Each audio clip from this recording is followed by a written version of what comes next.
Still pretty comfortable. Thursday, sunny skies. I think the morning is fine, but a slow buildup in the humidity going through Thursday afternoon. Slow is the key word. 93 for the high. Thursday night, clear skies. 73 Friday, 4th of July.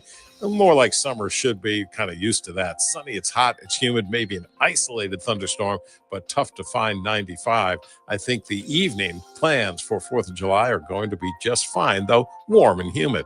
I'm meteorologist Dave Murray on 104.1 FM. KMOX. We've got some clouds. It is 86 in St. Peter's and Florissant and 86 downtown at the Arch. I'm Michael Calhoun, KMOX News. Come on, let's get going now. From KMOX Sports. We're primed and ready. All day, baby. Man, let's go. This is the Gray Bar Sports Open Live. Gray Bar, your distributor for electrical and datacom needs on 104.1 FM, KMOX. Here we go on a Wednesday night. Welcome in. It's a Gray Bar Sports Open Line right here on KMOX. My name is Matt Pauley. Great to have you with us this evening. Have you until 8 o'clock as we've got a lot of things to get to. Bernie Miklasz is going to join us in about 10 minutes or so. We'll get his thoughts on where the Cardinals are at right now. I always tell you on these days of weekday day games, we don't do phone calls and everything on the extra inning show. We always hold that for Sports Open Line. So if you've got some thoughts after the Cardinals get swept in a 3-game series by the Pirates where they don't score a single run in the 3 games, we'll be opening up the phone lines and the text line and the video stream line to you coming up at 6:35, 6:40, somewhere in there once we're done with Bernie. We'll do that through the end of the 7 o'clock hour. Next hour, have a bunch of guests who are lined up on the program tonight. We're going to talk St. Louis Blues with someone who will be welcoming onto the program for a first time as we are going to have on to the program. It's going to be Mike Meyer, who does work for St. Louis STL Sports Central. Brian Boitano, figure skating legend, is going to join us, and Kelly Harper, the new Missouri women's basketball coach, going to join us as well. So that's all going to be coming up in the 7 o'clock hour. So hopefully you'll be able to enjoy those conversations. As always, if you do want to chime in on what we're talking about, you can get in on our phone and text line, 314-436-7900, 314-436-7900. You can tweet at me, at Matt Pauley on air, MattPauley on air.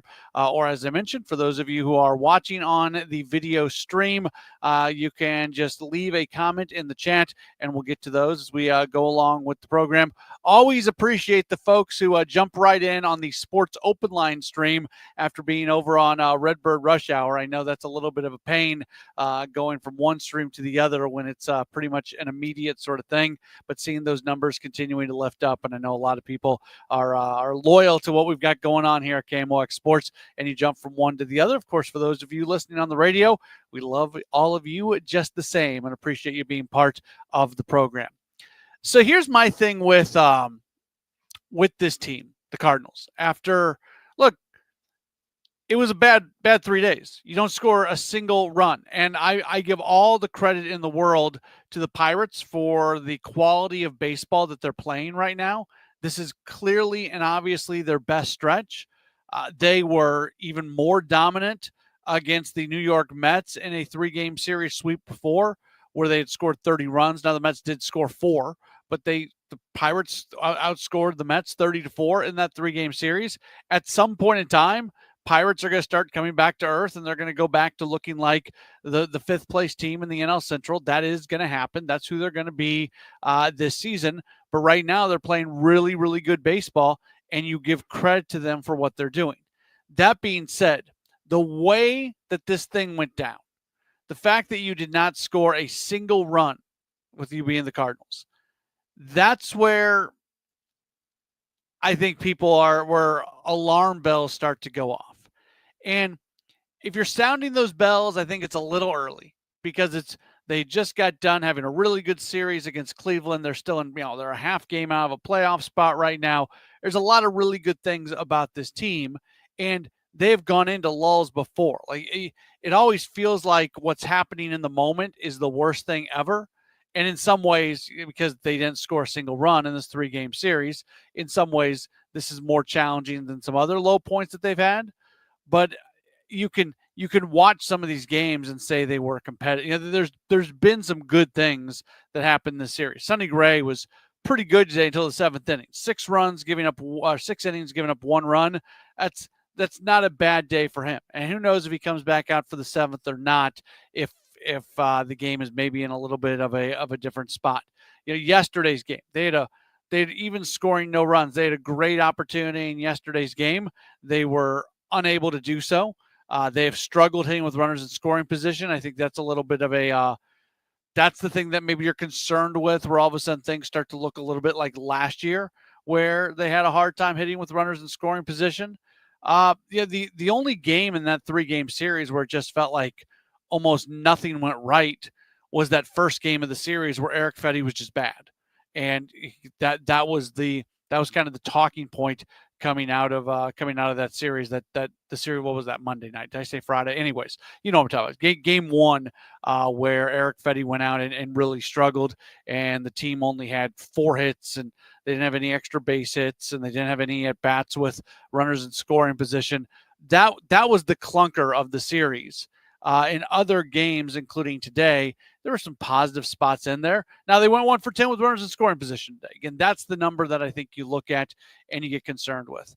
Where my focus goes to, and this is going to somewhat dictate what the narrative is going to be by the time we get to Monday, is what does it look like this weekend against the Cubs? Can the Cardinals turn what was a not very good series against the Pittsburgh? Can they pivot quickly and look good in games that are bluntly more important against the Cubs?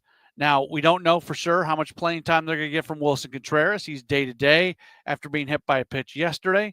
Nolan Arenado is a little bit gimpy right now. They're being careful with him. Hopefully after the off day tomorrow, both those guys are ready to go.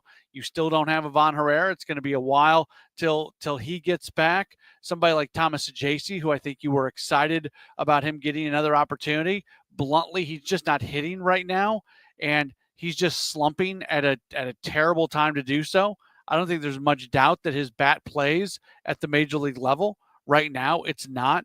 We saw a little bit of frustration with him today on a ground out that would have scored a run. It was a bang play over at first base, and they just got him. And that's kind of the way things are going. When you are slumping, you are a 1/10 of a second too late instead of a 1/10 of a second early on bang plays at first base. That's kind of that's what's going on right now with Thomas Ajayci. Is it right to be a little bit concerned about the fact that 2 of the 3 starting pitchers this weekend are Miles Mikolas and Eric Fedde? Yeah, I think that's valid. I think that's completely valid. Those are 2 guys who have been trending in the wrong direction here lately. For somebody like Fedde, if he were to struggle on Sunday, I think we're starting to really have a conversation with his spot in the rotation. My general rule of thumb is, once a guy's had like 3 straight, really, that's kind of my leash. Once a guy has 3 really bad starts in a row, that's where the conversation begins. Now, I know a lot of people after his 2nd straight not so great start, people were looking to bail on Fedde at that point, and we certainly had that conversation on the Extra Innings show on Monday, and I understood where people are coming from. But this is going to be a big start for Eric Fedde.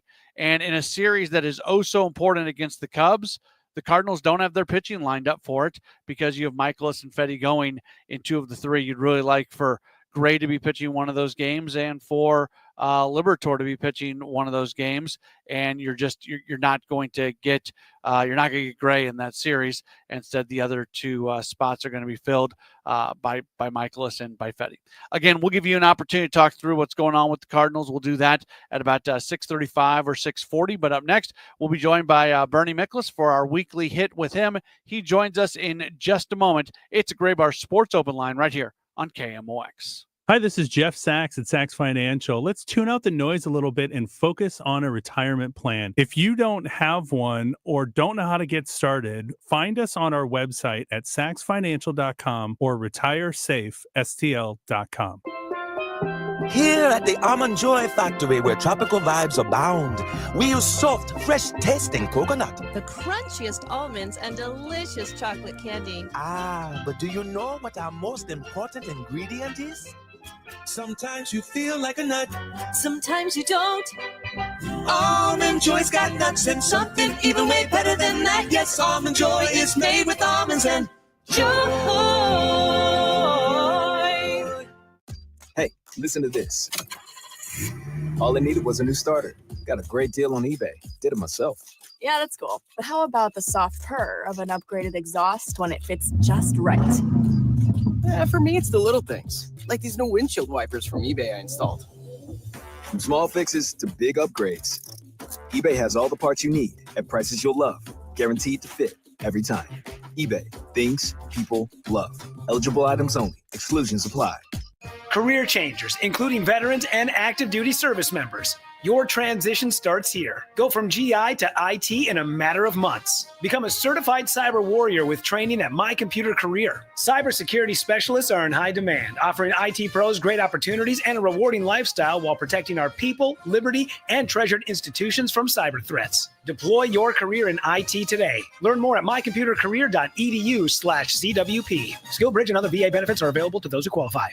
I'm Ed Evans, CEO of Consumer Cellular. No, we're not one of the big guys. Truth is, we don't want to be. If you're over 50, Big Wireless probably has you paying for more data than you might need. You could be throwing away thousands over a lifetime. We're not here to be the biggest. We're here to bring you something we believe is better. Our plans start at just $20. You'll get the same fast nationwide coverage without the big wireless bill. Call 1-888-FREEDOM, visit consumercellular.com/facts or a store near you. Plans include $5 credit for auto pay and e-billing. See site for additional facts. KMOX and 97.1 FM Talk are proud to support the first ever Brendan Donovan Charity Clay Shoot, happening Thursday, August 7th at Straffleton Farms Club in Weldon Spring. Join Cardinal standout Brendan Donovan, teammates, and local celebrities for a day of clay shooting and community, all to benefit Team Red, White, and Blue and their mission to support veterans' health and wellness. Sponsorships and shooter spots are going fast. Visit teamrwb.org/Donovan now to sign up. Show your support and make a difference for those who have served. Chris Ranji for Siteman Cancer Center, and you have to know that you are somebody's favorite person, and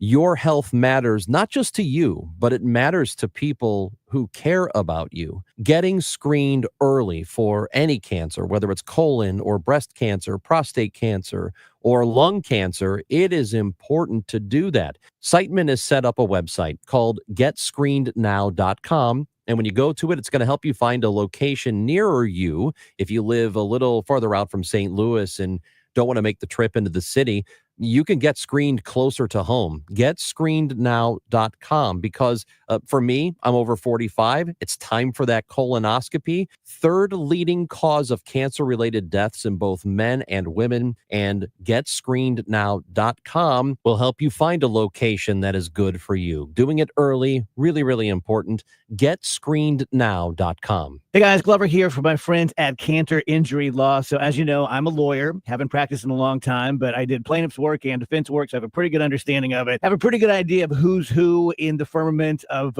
plaintiffs' attorneys. And for my money, Mark Cantor is the guy. He's a great attorney. He is a great practitioner. He's put together a great team. He was born and raised here. He lives here. He works here. He wins here. Call 314-628-ALL-9s or CantorInjuryLaw.com. The choice of a lawyer is an important decision and should not be based on advertising. Total Information AM, weekdays 5 to 9 on the voice of St. Louis, 104.1 FM, KMOX.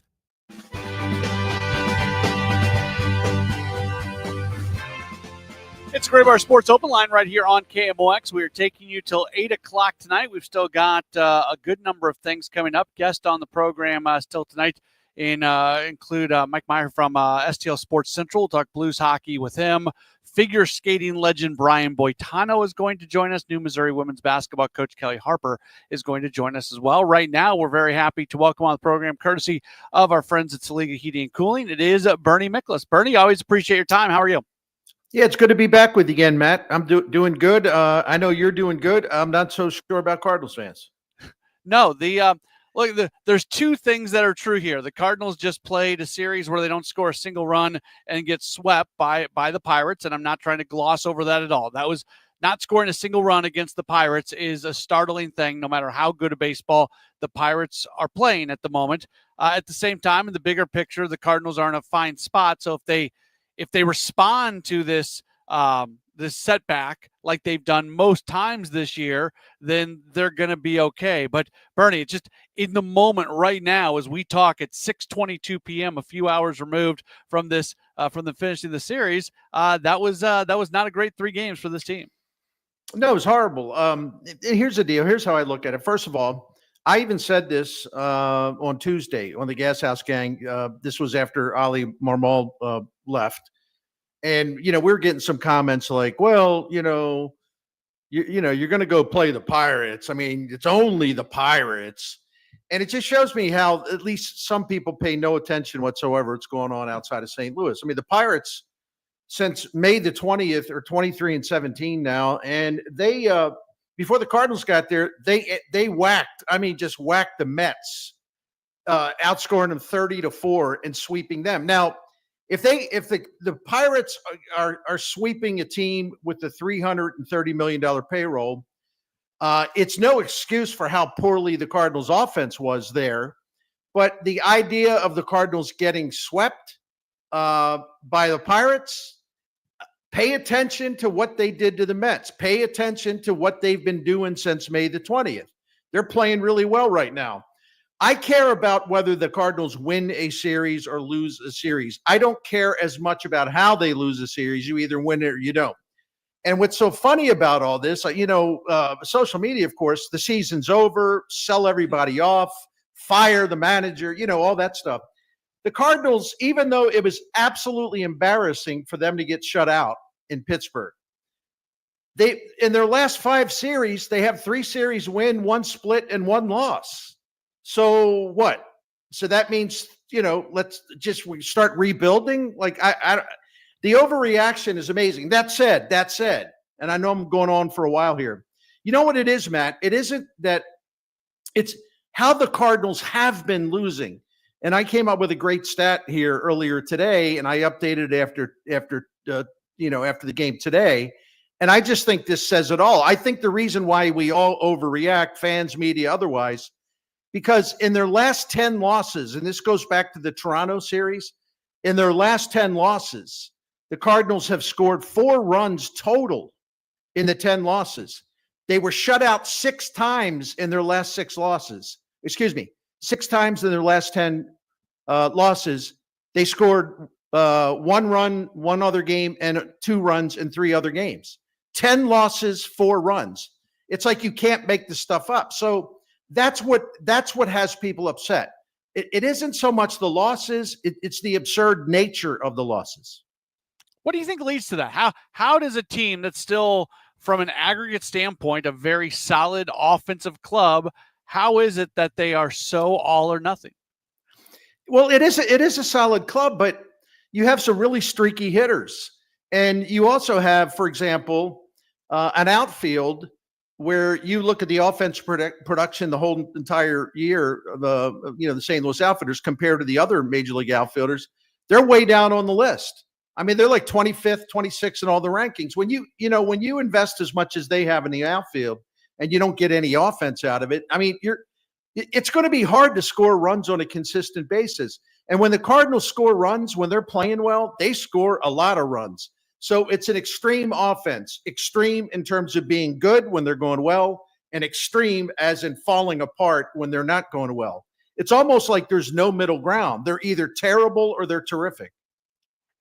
And now they go into a pivotal 3-game series against Chicago where 2 of your 3 starters are Miles Mikolas and Eric Fedde, 2 guys who have really been struggling here lately. Yeah, I'm not too crazy about that. That doesn't exactly fill you to the brim with hope and optimism. The only thing I can say is that, strangely enough, I mean, the Cubs haven't been playing all that great either. They're 5-7, their last 12 going into today.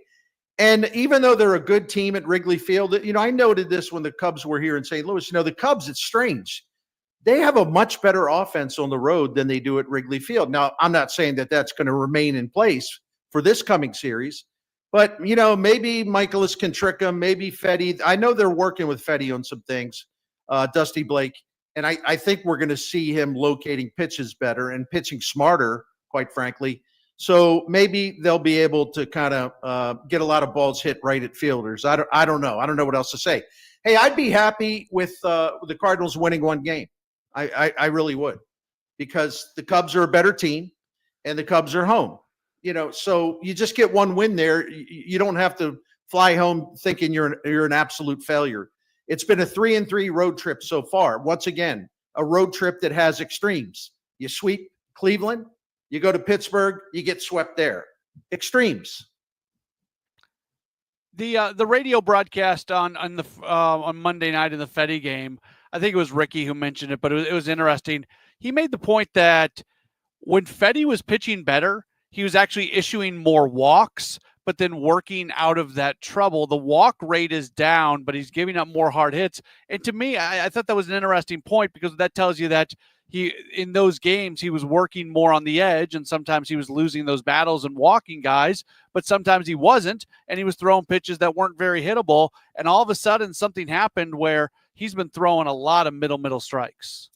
Well, he has. And I was talking to Ali separately about this, not just the Gas House Gang. And he said, really, the key to Fetty, and he says this is hardly some big scoop because it applies to most pitchers who don't throw 98. He said he's got to keep the ball down. He just has to keep the ball down. Like, his ground ball rate has been slipping. He's got to pound the lower part of the strike zone, and he's got to work the edges. And Pedro Pages, see, there's been a waste there too, because I was studying the framing statistics. Pages is one of the very best catchers in the majors at stealing strikes on pitches low in the strike zone, whether they're inside or outside, borderline in the shadow type pitches. He's really good at stealing strikes. He's not as good at the top of the zone. So you got to pound that. You got to pound the edges of the strike zone low if you're Fetty. You have no business pitching anywhere else, except unless you can think and get a muscle a fastball by somebody who's looking for another pitch. But he's got to get back to what works for him. I mean, his strikeout rate's terrible. The contact rate against him is terrible. But if you're putting it on a tee for these guys, then you got no chance. And he had been getting away with a lot of stuff all year, like the walks. But I don't think that's reasonable to think that's going to go on all season. And here we are with him. It's been pretty brutal. Yeah, the expected ERA for him has been terrible. He's been one of the luckiest pitchers in baseball, and now lately he has not been as lucky. He's pitched more to what his underlying numbers would say. There's something to be said about this team, though. When you think about if they were starting the playoffs right now, Bernie, you'd feel probably pretty okay about Sonny Gray. Yeah, you'd be hopeful about Matthew Liberatore, but he's never pitched in the postseason. He's never been pushed the way he's being pushed this year. And then it's a lot of question marks. They're contending right now with basically one guy that you would feel very comfortable with in a playoff game. Well, I agree with that, but I actually, unless there's some kind of physical decline, I would feel good about Liberatore because he's got good stuff. The key is, like, I don't know who your third starter would be. Now, if Palante continues in this recent trend, and he's been really good his last 5 starts, and even though we know he will not strike a lot of people out, but if he's locating that four-seamer and especially that sinker, and he's getting all of these ground balls, I mean, he can give you 6 innings and get out of there with 2 runs. So I'm not saying he's great. I'm just saying there might be worse number 3 starters around. I don't know. I'm not trying to be a pessimist here, because I am a Matthew Liberatore guy as much as anybody. I'm so happy for him and what he's done this year, and I'm excited about his future. But the idea of him being pushed from an innings perspective more than he'll ever be pushed, in his career up until this point, that just keeps that small voice keeps talking to me in the back of my head. Yeah. But what is it gonna look like for him in September? You're sounding like Ranji. That's all he ever talks about. No, all kidding aside. Careful. Yeah, I like you, Bernie. I know. All kidding aside. No, I get it. But number one, he's a big, strong, athletic guy. And, he's had minor league seasons where he's pitched a lot. And the other thing is, I would hope along the way that maybe Ali Marmol and Dusty Blake, if there's a way to let him skip a turn in the rotation, if there's a way to give him an extra day's rest or 2. I mean, Craig Counsell in Milwaukee, in a couple of those final years, I mean, he did that all the time. He basically had a 6-man rotation without actually naming a 6th starter, but he would find ways to get, Burns and Woodruff extra time off during the season where they really weren't missing all that much, but they would skip a start every now and then. See, that I would say follow that model, and I think you can make sure that you don't burn out Liberatore, or at least it would help you to avoid burning him out. He is Bernie Miklasz. You read him and you watch him at St. Louis STL Sports Central. He is part of the Cardinal Territory podcast along with Katie Wu, and he's all over the place here at KMOX, which we absolutely love. Bernie, before we let you go, can you tell us a little bit about Saliga Heating and Cooling? Yeah, always a pleasure to do that. I'm coming to you on behalf of Saliga Heating and Cooling. It's a Daikin comfort dealer, and the Saliga family's been taking care of generations of St. Louis families since 1927. I mean, 4 generations of Saligas have owned and operated this. Dan Saliga is the next to step up and do such a great job. Listen, they've been taking care of us, the Miklasz home, for 16, 17 years. And so I think I have the credibility to talk about why we love them and why they're so great. It's because, first of all, their knowledge, and the fact that they hire smart people, they train smart people. They're so professional and knowledgeable. They can solve any problem. And a lot of times they do it a lot cheaper or less expensive than you would imagine. They've done that for us 3 times. They can solve like unique problems. If one of your rooms isn't getting enough air conditioning or whatever it is, there's like a weak spot in your home where you're not getting the heat or you're not getting the air. If you live in an old home, they can find solutions for that. And the other thing is, maybe the most important thing is the honesty. I mean, they're never going to hustle you or upsell you or try to talk you into something expensive. Again, I mentioned in our experience, they go the other way. They try to find you solutions, and they're proud to do it. So we trust Saliga Heating and Cooling entirely, and maybe that's why they're still going strong after opening in 1927. One more thing, check out the Priority Club. It's a maintenance program that's going to save you money by extending the life of your equipment. We're a member of the Priority Club. We love it. We recommend it. To find out more about this Daikin comfort dealer, Saliga Heating and Cooling, go to SaligaHeatingandCooling.com. Thank you. Attention. Have you racked up $10,000 or more in credit card debt? Are you barely getting by making minimum payments? With credit card debt reaching all-time highs, National Debt Relief is notifying consumers about significant debt relief options currently being made available to help those with overwhelming credit card debt. These options may reduce a large portion of credit card debt for those who qualify. You don't need to declare bankruptcy or take out a consolidation loan, and you may only have to pay back a fraction of what you owe, even if you have bad credit. National Debt Relief has already reduced the credit card debt for more than 550,000 consumers. So don't wait. If you owe $10,000, $20,000, or even $100,000 in credit card debt, you can now take advantage of this financial debt relief as the cost of living continues to skyrocket. To check what debt reduction you may qualify for, call 800-355-8282. That's 800-355-8282. Again, that's 800-355-8282. Summer in St. Louis means one thing: Cardinals baseball. It's more than a game. It's an STL tradition. The crack of the bat, the roar of the crowd, the boom of the fireworks.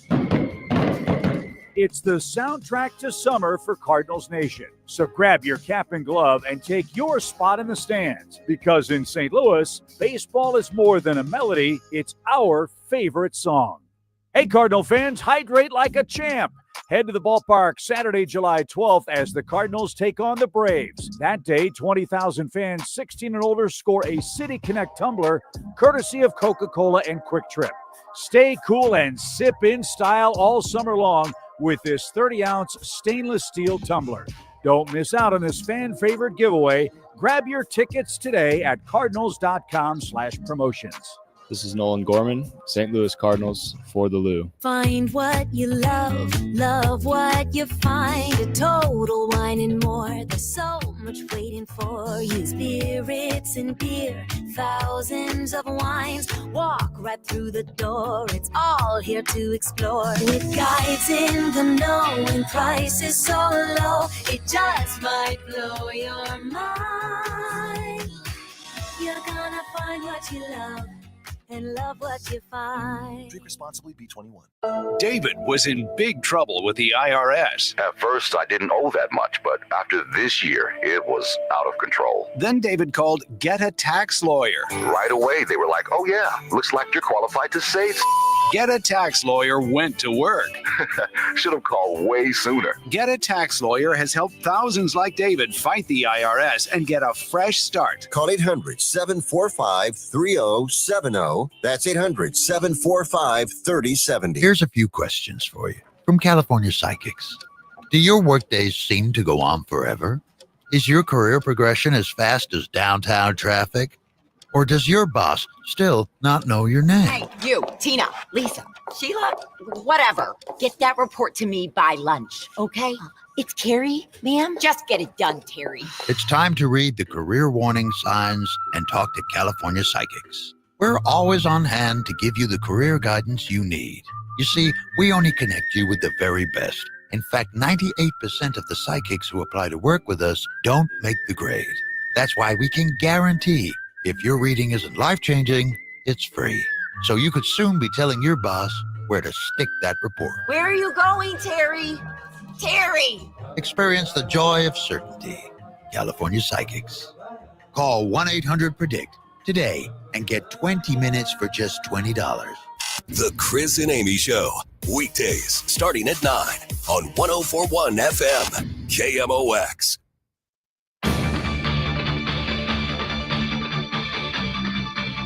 It's Gray Bar Sports Open Line right here on KMOX. My name is Matt Pauley. St. Louis showing out pretty strong right now because the U.S. men's national soccer team, they are playing over at City Park right now in a semifinal of the Gold Cup, and they are leading right now against Guatemala by a 2-0 score. That place is packed.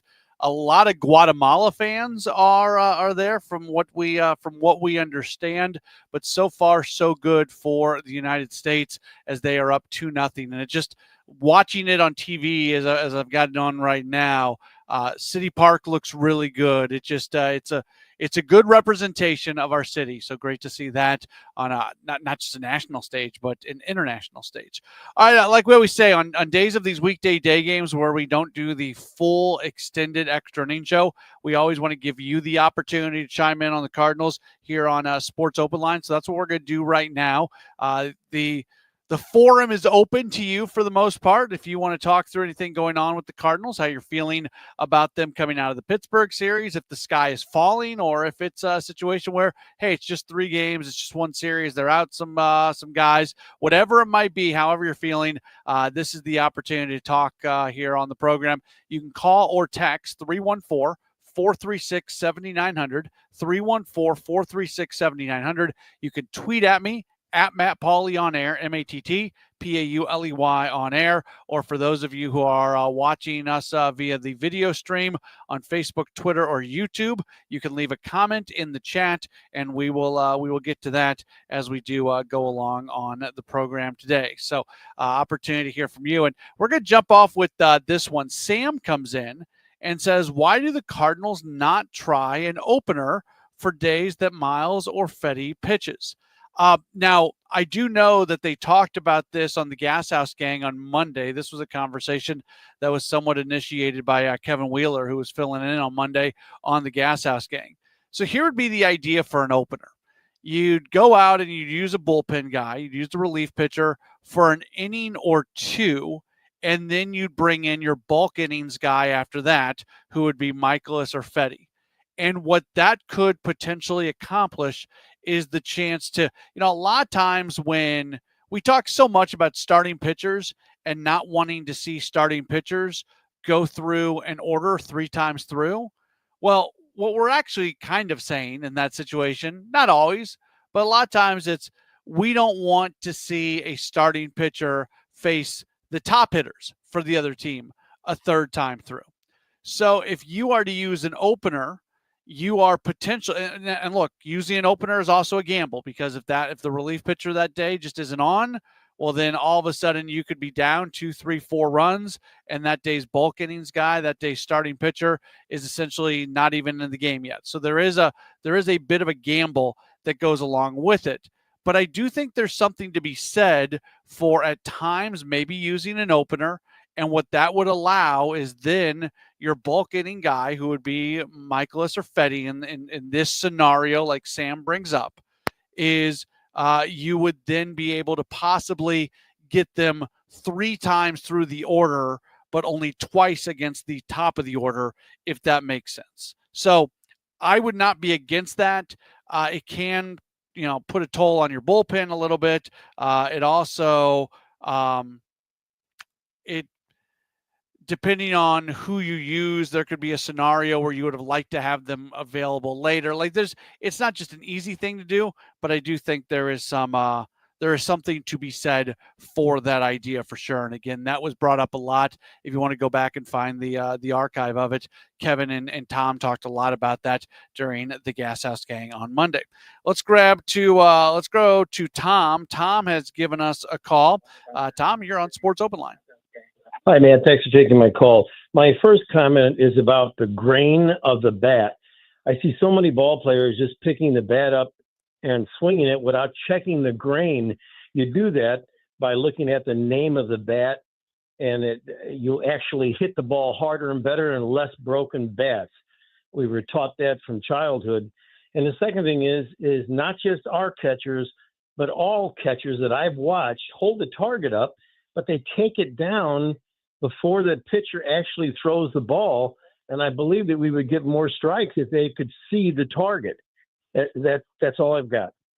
Yeah, Tom, appreciate it. I can't speak to the grain thing. That is, I will trust that major league hitters are doing what they need to do with bats. Tom, maybe you know more about that than I do, but I'm gonna pass on that part of the question because I can't bring anything educated to that except to say I trust big league hitters to have the correct bat with them. As far as what you see sometimes with catchers, and this is something that Bernie brought up in our conversation earlier about Pedro Pages and how good he is at stealing strikes at the bottom of the zone. So if you can get a pitch that's a little bit lower than the zone and then frame it in a way that you steal a strike, I'm sure that's part of what you are seeing right there. The art of framing pitches is something that has been talked about a lot. And you don't want to see the violent motion. Like there's some catchers out there who they set up in their original spot and then they kind of quickly move somewhere else. And then the pitch comes in and they move violently. I don't think that's framing pitches. I think that's just looking dumb, for lack of a better term, for sure.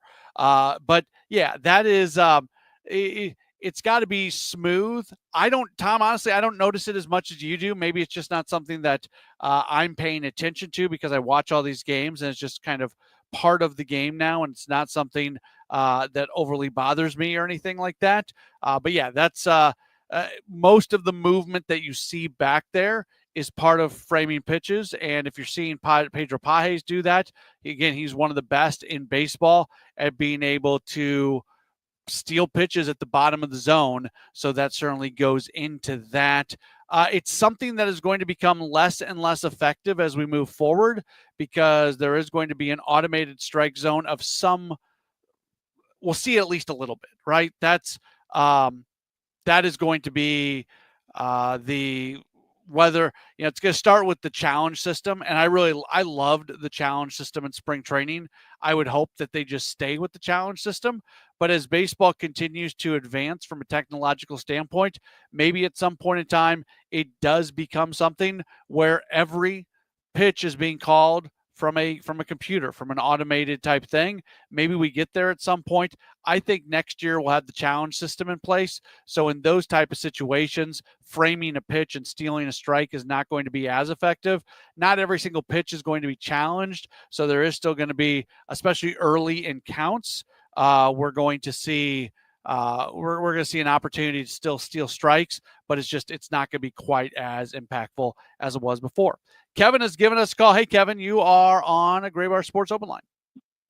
Hey there. So I got some stat questions because it seems like they're all about stats these days, right? Lefty versus righty. This guy hits that pitcher. This guy doesn't hit that pitcher. Why in the world? It's kind of a three-part question, I guess. Why in the world do these guys keep swinging at the first pitch when the ball is hit fair on the first pitch, it's an out 4.5 times to 1. So that's a huge stat. And number two, why do they sit there and go up and swing at the first pitch after the guy in front of them, and it happened today in the first inning, I forget who it was, but somebody drew a walk, and the next guy up hit a ground ball on the first pitch, which made a force out, and that made them 2 outs, and they didn't score that inning. And how many times is Mason Wynn going, pup? How many times is Mason Wynn going to look at a called third strike? I mean, these are pros. If it's close, put the bat on the ball. So just wanted to get your take on that. All right, Kevin, certainly appreciate that. So you brought up Mason Wynn. Daniel in the studio, let me throw this one at you before I answer the question, if I can, if you got a second. What do you think, because he just brought up Mason Wynn, what do you think Mason Wynn's batting average is on the first pitch of at-bats? Mason Wynn's batting average? Yeah. Is it above 250? Oh, yeah. Okay, I'm going to say 367. 458. Holy cow. Mason Wynn is a 458 hitter on the first pitch of accounts. Wow. So the point that I'm trying, and the only reason I noticed that was because Kevin brought up Mason Wynn, so I was clicking on his profile page. I could figure it out if I had some time. I don't know what the overall major league average is, batting average on first pitch. But I think the larger point to this is, look, do I get frustrated? Do I get frustrated just as Kevin does when there's a pitcher who can't throw a strike to save their life? They walk a dude, and the next guy comes up and swings first pitch and just weakly grounds out. Yeah, that is frustrating to watch. I am not discounting that feeling at all. Here's part of what's probably going on in that moment. You are going to sit here and, as a hitter, say, you know what, this guy just issued a 4-pitch walk to somebody. He is going to try to groove a get-ahead fastball and just a middle, something I can deal with. And sometimes the best pitch you see in an entire at-bat is the first pitch. Pitchers love getting ahead 0-1.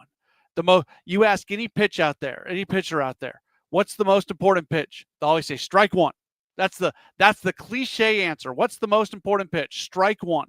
If you can get ahead in the count 0-1, you are going to that puts you on a path to success in that single at bat. So trying to swing first pitch when very often that's going to be the most hittable pitch and Kevin's numbers are interesting. I have to go look that up. Batting average on first pitches. He said I think he said 4-1 you get out, so that'd be about a 200 average. If out of every 5 times it's an out, that's a 200 average, which isn't very good, obviously. But I watch enough that I see pitchers try to get ahead with strike number 1, and more often than not, I think that's what's going on right there. In terms of guy, look, I'm not going to get as upset about the strikeouts. I preach pitch selection so much. It's one of my big beliefs in baseball that I can deal with strikeouts. I would rather somebody strike out more often than always be swinging at pitches that you can't do anything with, that just turn into weak grounders. And yeah, you make contact and sometimes something happens to dribble its way through the infield, but that's not a good enough reason to swing outside your zone. So if guys get called out on strike 3, look, I get protecting the plate and all that. It's not something I get overly.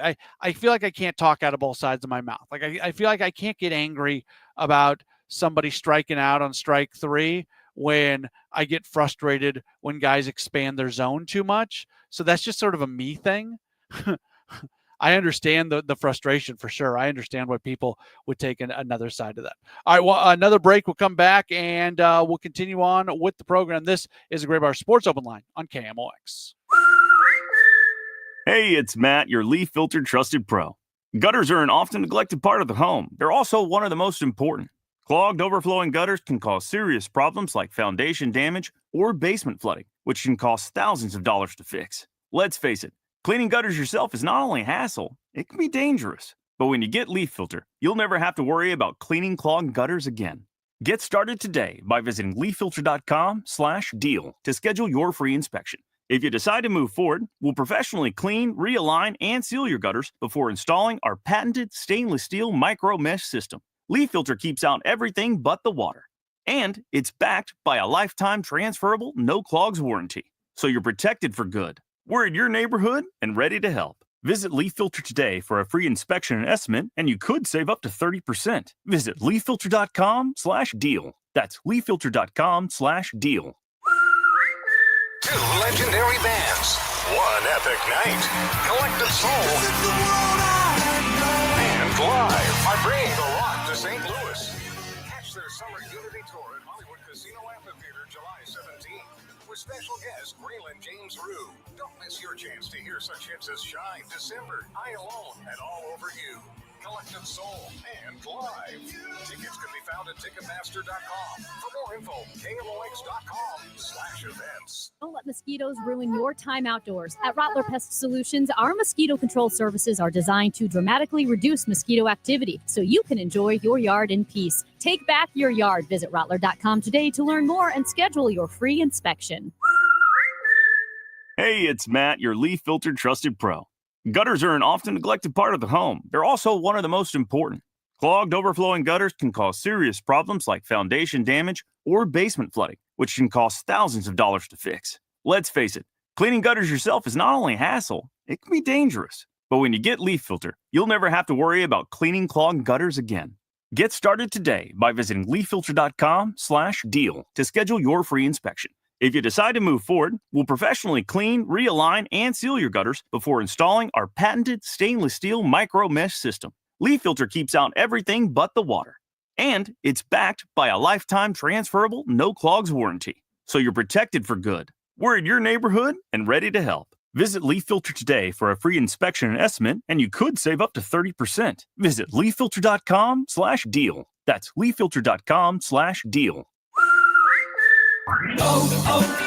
O'Reilly. Check engine, ABS, or maintenance light on? Take the guesswork out of your warning lights with O'Reilly Veriscan. The service is free and provides a report with solutions verified by ASE certified master technicians. And if you need help, we could recommend a shop for you. Ask for O'Reilly Veriscan today. O'Reilly Auto Parts. Some things can steal your sunshine. Ugh, I just got my hair done. Sorry, the cooler's broken. Anyone see my flip-flops? Anyone? But COVID-19 can steal a lot more. I just took a COVID test. Ugh. Prescription medications for COVID exist. If you test positive this summer, ask your doctor if they're right for you. Visit PfizerForAll.com/COVID-19 to learn more. Sponsored by Pfizer. Welcome back to the Gray Bar Sports Open Line. Once again, Matt Pauley on KMOX. Only have about 30 seconds left here in the program. Did a little bit of research very quickly during the break on batting average on first pitch. Last year for a full season, it was 333 when swinging at first pitch. This year, 339 is the batting average when swinging at a first pitch, which is obviously higher than the major league average. So a 339 average on swinging first pitch. That's why guys do it. It's a Gray Bar Sports Open Line on KMOX. I'm Tom Ackerman with this month's Siteman Cancer Center Spotlight. This is National Cancer Survivor Awareness Month, and we are joined by Dr. Lindsay Peterson. And the program at Siteman Cancer Center is always evolving to address the needs of all of our patients. And so we want to know, what patients need, what we can do for them, and we want to make sure that we're providing those different resources for them. Thanks to Siteman Cancer Center, national leaders in cancer. For more information, go to siteman.wustl.edu. Summer is here. Time to enjoy baseball, barbecues, and the shade of your trees. When it comes to tree care, call the certified arborist at Gamma Tree Experts. Hi, I'm Tim Gamma. Protect your valuable trees from storm damage or devastating insects such as the emerald ash borer. Knowledge and quality are hallmarks of our reputation. For pruning, spraying, fertilization, or removals, call Gamma Tree Experts today at 314-725-6159 or visit us at gammatree.com. Your trees deserve the best care. Life insurance. Why are you putting it off? Can't afford it? Too much hassle? Think you don't need it? There's lots of excuses for putting off life insurance. But if you weren't there, who would pay the mortgage and other bills? With Ethos, you could be covered in 10 minutes and boom, family protected. Ethos, fast and easy online term life insurance. Up to $2 million in coverage with no medical exam. Some policies as low as $1 a day. Answer a few health questions and get your free quote at ethos.com/radio. That's ethos.com/radio. I'm Ed Evans, CEO of Consumer Cellular. No, we're not one of the big guys. Truth is, we don't want to be. If you're over 50, Big Wireless probably has you paying for more data than you might need. You could be throwing away thousands over a lifetime. We're not here to be the biggest. We're here to bring you something we believe is better. Our plans start at just $20. You'll get the same fast nationwide coverage without the big wireless bill. Call 1-888-FREEDOM, visit consumercellular.com/facts or a store near you. Plans include $5 credit for auto pay and e-billing. See site for additional facts. Your home sold guaranteed, or I'll buy it. Hi, I'm Gloria Liu, broker owner at Your Home Sold Guaranteed Realty. And for over 20 years, I've been getting my home sellers the most money for their home and selling faster than the average agent. So when you're ready to sell your home or have questions, call me. And I'm Debbie Monterey. For years, I've been telling you about Gloria Liu and why you should call her. Gloria has solutions and programs for every seller because she understands that every situation is different. Call Gloria and get your free instant home valuation, choose from multiple cash offers, or sell with certainty this summer because Gloria will guarantee upfront and in writing to sell your home at 100% of market value, or she will pay the difference. Hey, the St. Louis market is shifting. Now is a great time to call and get to know Gloria Liu like I have. Call 314-325-6888 or visit GloriaHasTheBuyers.com. That's GloriaHasTheBuyers.com. Gloria and seller must agree on price and possession date.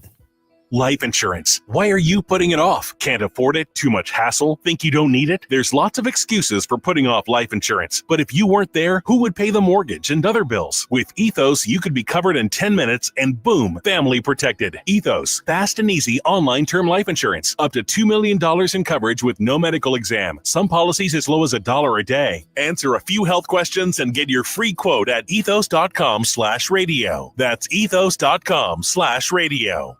Hey, Green Gobbler here. So you've got a clogged drain in your bathroom. Water in the sink's overstaying its welcome. You're spitting today's toothpaste on top of yesterday's toothpaste. You hope that it go away. Yeah, clogs don't just go away. I make them go away. I'm Green Gobbler, the only clog dissolver you need. I'm bleach-free, safe for your pipes, and I work. Guaranteed or your money back. Because I never met a clog that was going to unclog itself. Green Gobbler. Let the gobbler get it. For anybody. Forecast for tonight, clear sky, low 69. For Thursday, sunshine, hot, and a little bit more humid with the high of 93. 73 for tomorrow night. For Friday, 4th of July, sunny sky, hot, humid. Could have a spot thunderstorm, but the odds are low, and a high of 95 degrees. Right now, we've got 85. Right now, we've got 83 downtown at the Arch. I'm Michael Calhoun, KMOX News. Winner of 4 Edward R. Murrow Awards, including Overall Excellence. KMOX AM St. Louis, KMOX FM Hazelwood. Always live on the free Odyssey app. CBS's Katrina Kaufman at the courthouse. Earlier, Combs was absolutely joyous about this verdict, but he did seem much more worried after he heard that he wasn't going to be getting bail. He sat there looking very serious. Brian Kohberger avoids the death penalty and will spend the rest of his life in prison without parole after pleading guilty in the murders of 4 University of Idaho students. CBS's Carter Evans. We learned a lot more from the prosecution about the case, some things that we hadn't heard before, that he had bought a knife like the one that was used in the murders and the same sheath that they found on Amazon in the months before the murders. They also mentioned that he had been spotted, or his cell phone had been located at towers in the area months before the murders occurred, suggesting that he had really planned this out for a long time. President Trump meets with House lawmakers in a push to pass his so-called Big Beautiful Bill. Changes to the tax and spending bill in the Senate are presenting challenges. Indiana Republican Congressman Marlon Stutzman. What some folks have been saying earlier is that, maybe this deadline on July 4th was something that we should just, back off a little bit. I think that would have been a good idea. But at the same time, I can also understand the president's, position that we move forward. Let's get it passed.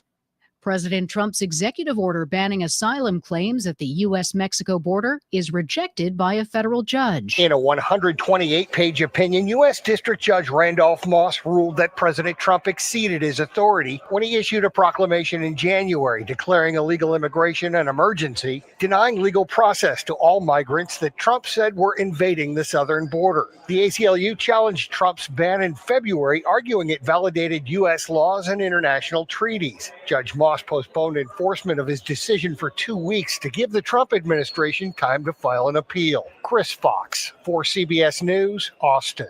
As Hamas studies a U.S. proposal for a 60-day ceasefire, Israel's prime minister lashes out verbally. Reporter Linda Gradstein in Jerusalem. Speaking in Hebrew, Prime Minister Benjamin Netanyahu said there will not be a Hamas and there will not be a Hamastan. The statement raised doubts of a breakthrough in talks for a ceasefire to end the 21-month-old war between Israel and Hamas. This is CBS. Think O'Reilly Auto Parts for all your car care needs. Get the parts and service you need fast from the professional parts people at O'Reilly Auto Parts.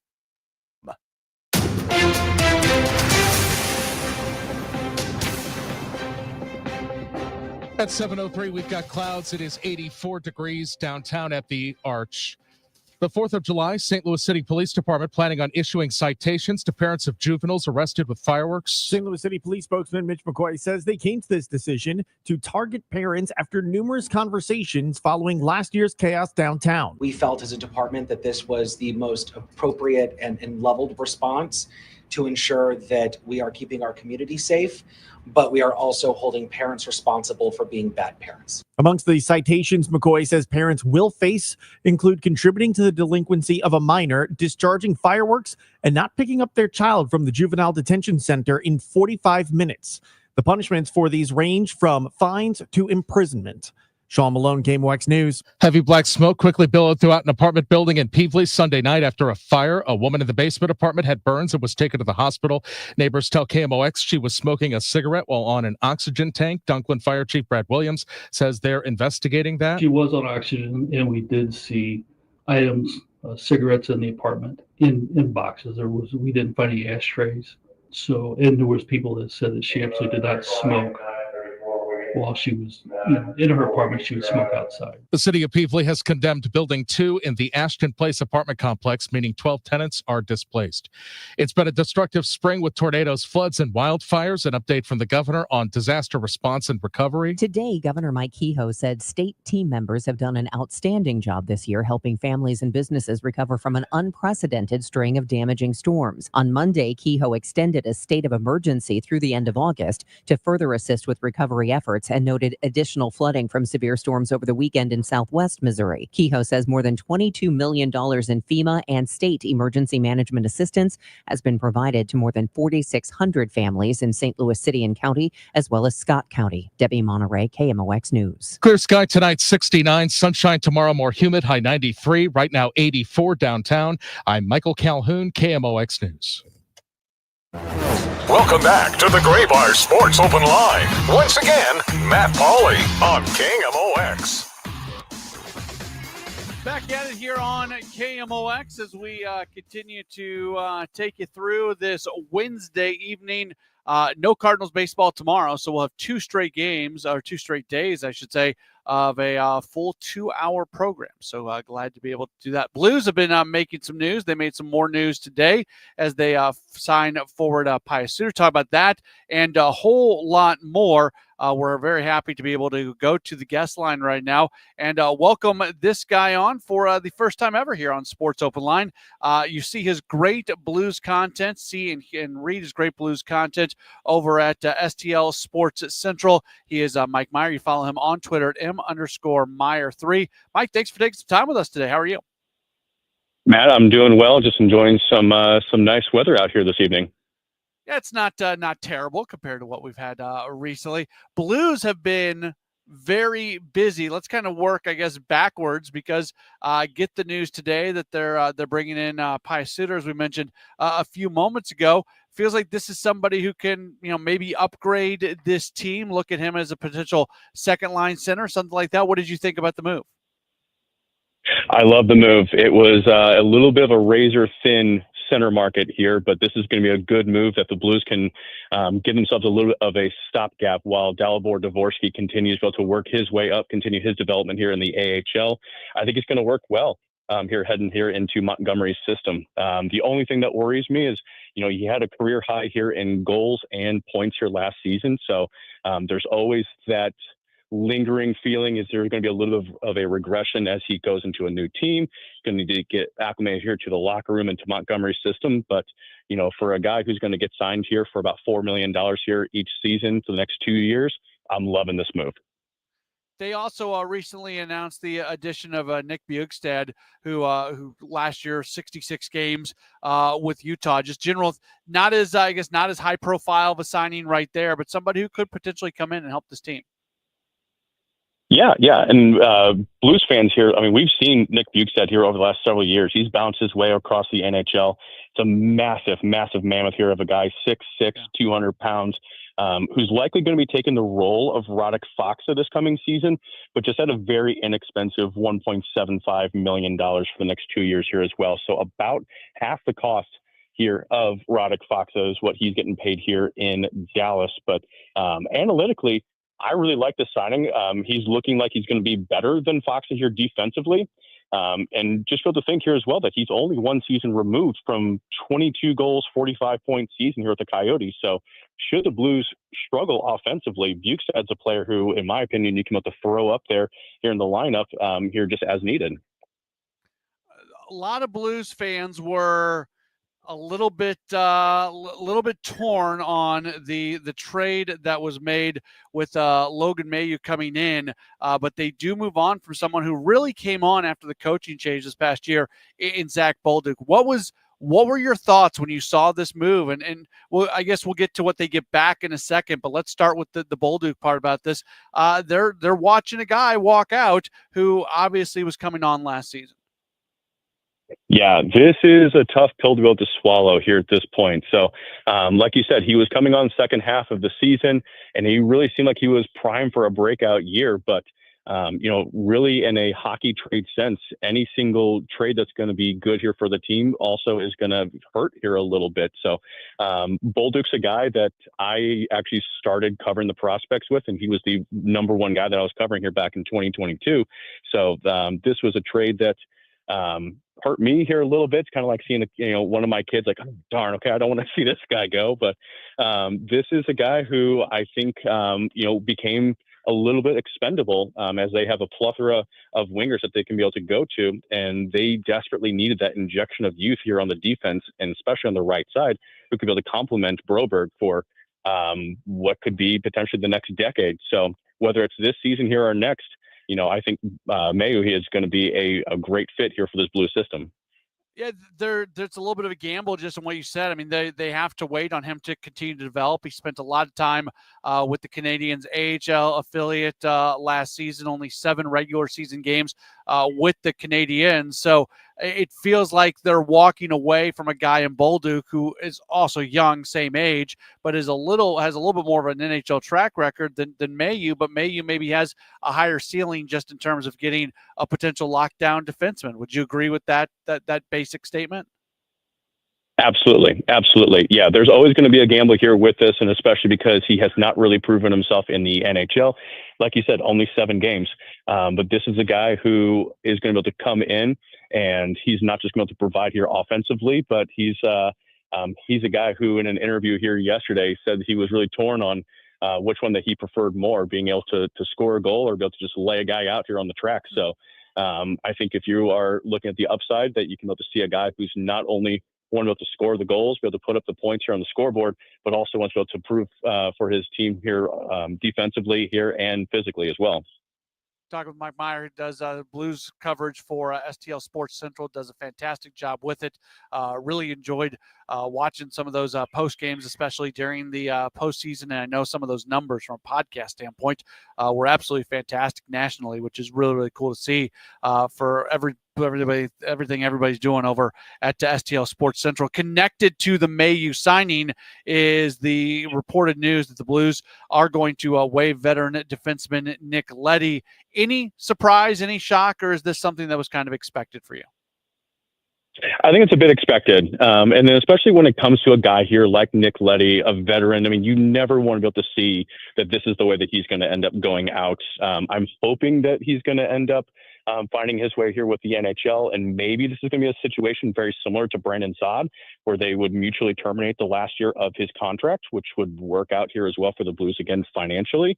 But again, 1 year left, $4 million. This is where I think the Blues said, you know, we got to be able to do something here between he and Falk. Falk has the additional year here on his contract as well. So Leddy became honestly the odd man out whenever you acquired Logan Mailloux. So we'll see what happens here with him. But I think that this, you know, the writing was on the wall with the acquisition here of Mailloux. Going back a little bit, we really didn't have much of an opportunity to talk through the draft. We've had Cardinals baseball on just about every night. We'll start with their first-round selection in Justin Carbonell. What were your thoughts on him, and especially with you being so connected to prospects? Did you like that selection with the 19th overall pick in the draft for them? Well, if I'm being honest, I actually really wanted Kashawn Aitchison. So, you know, when he went 2 picks previously here to the Islanders, you know, I almost threw my hands up in the air and said, okay, well, fine, here we go. But Carbonell has been as advertised. You know, he has come into camp, and this is a guy who does not, he doesn't get around. I mean, this is a guy who is serious.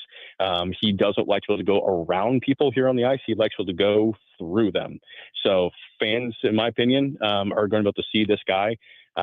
Maybe a little bit early for me to be able to say this, but he on the ice looks a little bit like TJ Oshie with his reverse checks, with his ability to go hard here to the net, and just with his offensive and defensive prowess here about him. So I think this kid has got a really good NHL career here about him. Did anything else jump out at you? I mean, they didn't have a whole lot of draft picks. They had a 5th round selection. They had a 6th round selection. And you know, they can bring in some other guys after the draft and everything. And we'll get into development camp in a moment. But are there any other names that have just come into the Blues organization, or where rights have been granted, where you feel like somebody's got a really bright future? Yeah, Fyodorov is the guy who was drafted here in the 5th round. He's definitely got some high offensive upside. He was nearly a point per game player in the Russian junior leagues here this past season, but he does have some work to be able to get done here as they work to go to be able to work his way up. The thing I like here about it is that he had played a couple of games here in the VHL, which is the AHL equivalent here in Russia. And then he also got a couple of games here up in the in the KHL here as well, here as an 18-year-old. So the fact that they were trusting him to be able to play amongst men at 18 years old and just a little over $150 here on himself, I think that shows some really good promising signs for at least a 5th round flyer. Few more moments with Mike Meyer. He is part of the team over at STL Sports Central. Very broad question. Go with this however you would like to go with it, but I know you've been covering developmental camp. What have you seen? What's really stuck out to you as some Blues players of the future have gotten on the ice? I think one of the guys that fans who especially paid attention to the World Juniors here this past year, Jakub Stancil, he has looked as advertised here as well. Between he and Tomas Mercic, another mid-round draft pick here by the Blues, really, really good offensive abilities. I think that they've got a couple of underrated snipers that can be able to come in and just hungry and ready to be able to play. But if there's anything here with this prospect camp here itself, is that, you know, there's going to be a lot of players who are going to be vying for spots over the next couple of seasons, and it's going to be some tough competition. So I'm glad I'm not Doug Armstrong and Alexander Steen who have to be able to make these cuts and these decisions on who's going to be able to make it, because there's a lot of talent that they have to be able to choose from here within just this camp alone. Last thing for you, and obviously we went through all the moves that have been made over the last few days. Do you feel like the Blues are a better team right now than they were when the season ended, or not so much? If you had asked me that just a couple of hours ago before the Suter signing, I would have said on paper right now that they were not better. But with the acquisitions here of Suter, with the acquisition here of Mailloux, unfortunately, the shipping out here of Bolduc, I think that this team on paper is better. I do like what this brings here to the team here defensively. If they don't end up moving out Justin Falk and Mayu takes a spot, he and Falk can be able to alternate here between the second and third line pairings. And I really like what the opportunities are going to be able to bring here for this squad. So I guess roundabout way here of answering your question, I do think that this team looks better here year over year. I lied to you. One more thing, because assuming that Krug ends up on the long-term IR, it feels like they still have a little bit of money to play with here this offseason. Do you feel like they've got other significant things that they could do before all is said and done here? Significant things? I don't know. I think you'd have to be able to move out a couple of other guys, Joseph Texier here and what have you, some of those additional supporting cast characters before that you could be able to look to be able to move some other people in. Selfishly, I wish that they could be able to bring in like a Mason McTavish, a Gabe Velarde, but I think that those guys may be just a little bit out of the price range here of Doug Armstrong. He's going to want some additional cap flexibility here during the season. And honestly, I don't know if there's really going to be room for them here on the roster. So again, without really being able to ship out another notable player, I think that the Blues may be done with some significant moves here ahead of next season. Mike Meyer covers the Blues and prospect coverage as well. He does a lot of it for STL Sports Central, part of that team over there, which we're such big fans of what they do on an everyday basis from a written content standpoint, video standpoint, audio standpoint. They do a fantastic job. You can follow along with them on Twitter at @M_Meyer3. Mike, thanks so much for taking the time. Really enjoyed this conversation. Hopefully we can do it again down the line. I look forward to it. Thanks so much, Matt. You bet. Very good. There's Mike Meyer joining us after a very busy day few weeks. Come on, Matt. Week and a half. Let's call it a week and a half. Week since the draft. It's been a busy time for the Blues, and I think I agree 100% with what Mike said. When they move on from Bolduc, I understood why, because if you can bring in a guy who you think projects out as a top line defender, well, even if it's going to take a little bit of time to get there, you can win that trade eventually down the line. But for the right now, you don't really know for sure what it's going to look like. And you may have taken a bit of a step back, but that Suter signing today, and again, another great point by Mike. He's coming off a top, his best season. Are you able to continue to push forward, or is it one of those moments where you go far and then you take a step back the next year? We'll just have to wait and see on what's going to happen there.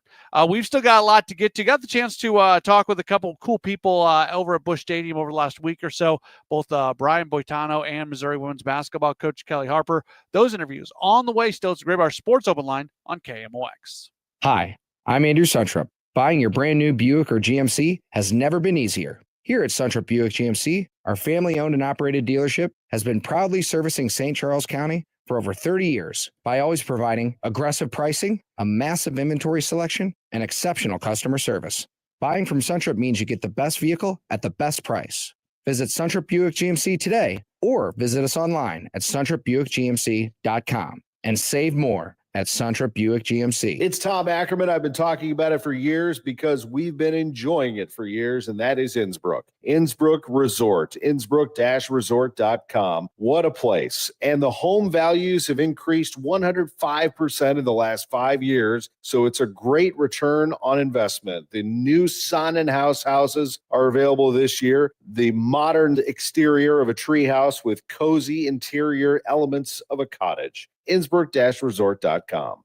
Life insurance. Why are you putting it off? Can't afford it? Too much hassle? Think you don't need it? There's lots of excuses for putting off life insurance. But if you weren't there, who would pay the mortgage and other bills? With Ethos, you could be covered in 10 minutes and boom, family protected. Ethos, fast and easy online term life insurance. Up to $2 million in coverage with no medical exam. Some policies as low as $1 a day. Answer a few health questions and get your free quote at ethos.com/radio. That's ethos.com/radio. I'm Ed Evans, CEO of Consumer Cellular. No, we're not one of the big guys. Truth is, we don't want to be. If you're over 50, Big Wireless probably has you paying for more data than you might need. You could be throwing away thousands over a lifetime. We're not here to be the biggest, We're here to bring you something we believe is better. Our plans start at just $20. You'll get the same fast nationwide coverage without the big wireless bill. Call 1-888-FREEDOM, visit consumercellular.com/facts or a store near you. Plans include $5 credit for auto pay and e-billing. See site for additional facts. Hey guys, Glover here from my good friends at Ophthalmology Associates.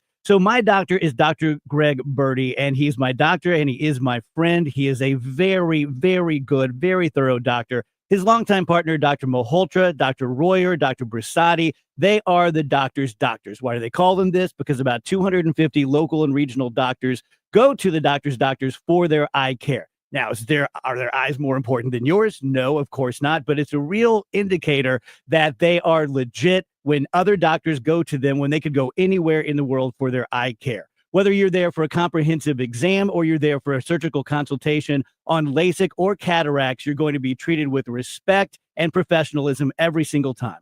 Call 314-966-5000 or log on to youridoc.com. That's 314-966-5000 or youridoc.com for the fine doctors at Ophthalmology Associates and the Cornea and Laser Vision Institute. 314-966-5000 or youridoc.com. Cardinal Cowboy here. After proving the doctors wrong following my accident, I got back to baseball, started kicking field goals, and finally got paid as a pro kicker and ultimately became a leader in the marketing world. That's why I trust Renner Garage Door, exceeding expectations for over 65 years. They service, sell, and install top brands like Delden, Amar, and LiftMaster. Get your free quote today. Check them out at RennerDoorSTL.com. Renner, forward and back. Giddy up! RENNER, RENNER.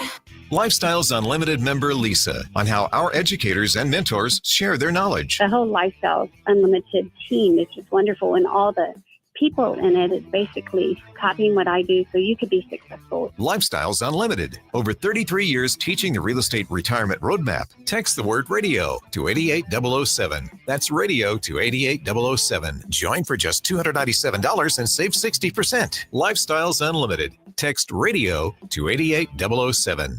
The Dave Glover Show, weekdays at 1 on 104.1 FM, KMOX.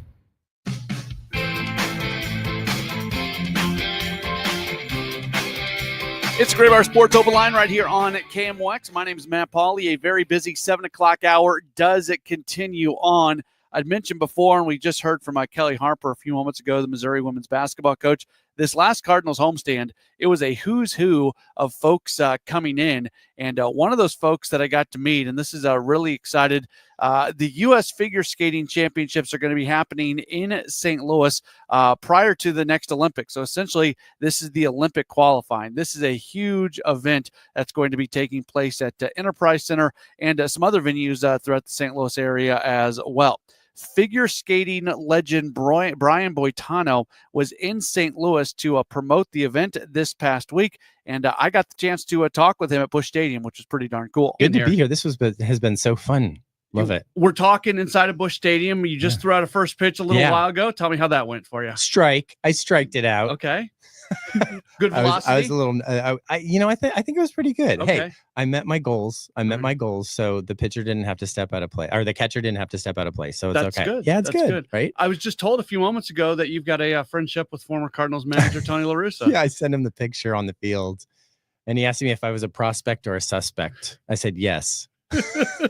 Where did that friendship originate in? In San Francisco. I met him. We had done different events, and I did his. He had a dog ARF foundation in San Francisco at the time. So through that and just different events that I would do, he supported like the opera and the ballet and stuff like that, and I would see him at events, and so he's become a good friend of the family. Pretty amazing, the things he does, obviously with animals. Yeah. He's got an event coming up in St. Louis for military. I mean, he's always doing something to help other people. He's a giving back type of guy. He does so many good things.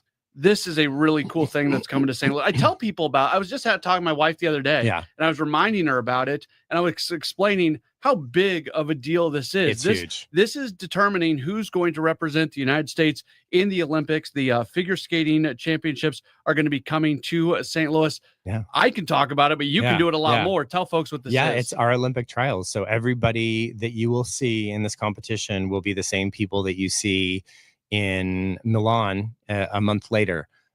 We have such a strong contingent of skaters this year. We have, for the first time ever, in 3 categories out of 4 categories, we have 3 world champions. And history tells us, percentage-wise, that people who win the world championships the year before the Olympics usually win the Olympic gold medal. So in ice dance, we have the world champions. Men, we have world champion, and women, we have the world champion as well. In fact, Alyssa Liu was here throwing out the pitch 2 weeks ago. Yeah, that was at the World Championships in Boston this past March. What has led to the United States tends to lead the way in athletics, but like you said, winning 3 out of 4 from a World Championship standpoint, that hasn't happened. What has happened with U.S. figure skating, where it's gone from always being great, but really to this next level? It's all cyclical. We have like ebbs and flows as any sporting event, but right now we're just so strong. And we have a lot of surprise people who have come in and done really well. Like Alyssa Liu was a surprise world champion. But it's been a lot of building on past championships for them to get to this level. And they've all just sort of dominated this last year. They've just gotten into their flow and they're at the top of their game. And so the real secret is to keep it going more this year and just stay on the top of your game and then cruise through the Olympics. What's the competition like internally? Not before you get out, but I mean, everybody trying to get these spots, what we're going to see at these world championships. Yeah, the competitions, I mean, it's pretty tough. I mean, it's an individual competition. So it's like not when you're out there alone.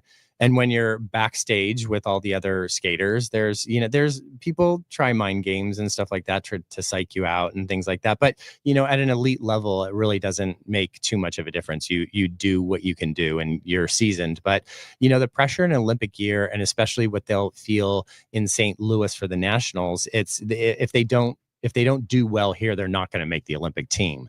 So there's pressure here in St. Louis, and then it'll escalate to like going for an Olympic gold medal in Milan a month later.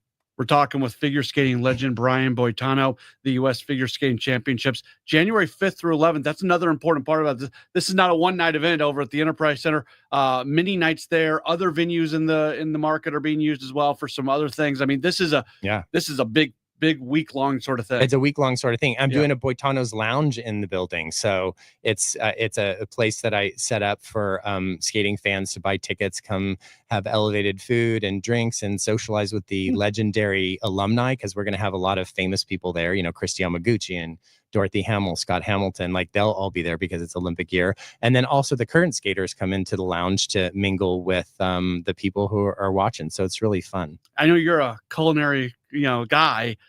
Is that the food and stuff? Like, does it have to get approved through you? Oh, absolutely. Okay. Are you kidding? Yeah, I'm not serving anything. Actually, all the cocktails are developed by me. So it's like everything served in the lounge is anything that I've okayed or developed as a cocktail or a mocktail. So how'd you get into that? I had a Food Network show for a few years, and it sort of paralleled my life of having friends over to the house for dinner, and we would all cook together, and that sort of turned into a TV show and a cookbook.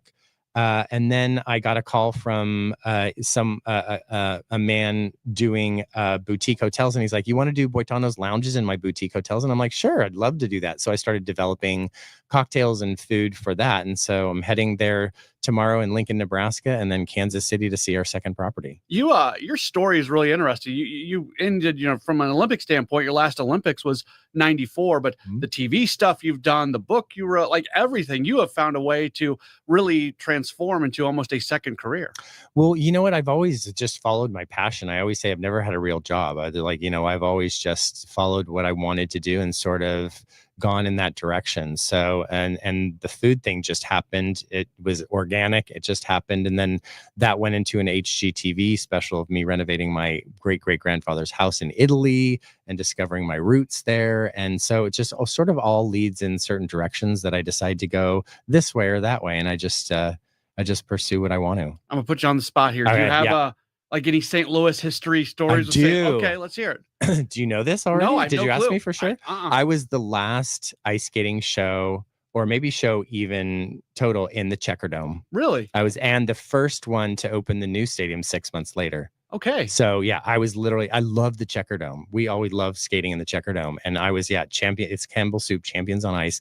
And we were the last show in the Checker Dome. That's really cool. Yeah, it's fun, good, huh? Good say. Yeah, no clue. I was ready to, edit I something thought out you of this knew interview. about We it. did. I had no clue. So, threw one out there and it worked out. All right. So, folks who want to take in this event, January 5th through the 11th, skatestlouis2026.com is the website. skatestlouis2026.com. Brian, it's been a pleasure. Thanks so much. Thanks for having time. me. You bet. That was my conversation with figure skating legend Brian Boitano. He was in town to really promote the U.S. Figure Skating Championships, which are going to be taking place January 4th through the 11th at both Enterprise Center and Centene Community Ice Center.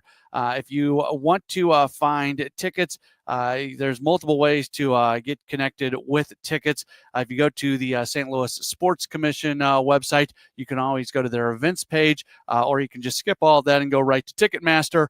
And they've got all session tickets. They've got all kinds of tickets that are available for this very cool event that's going to be taking place.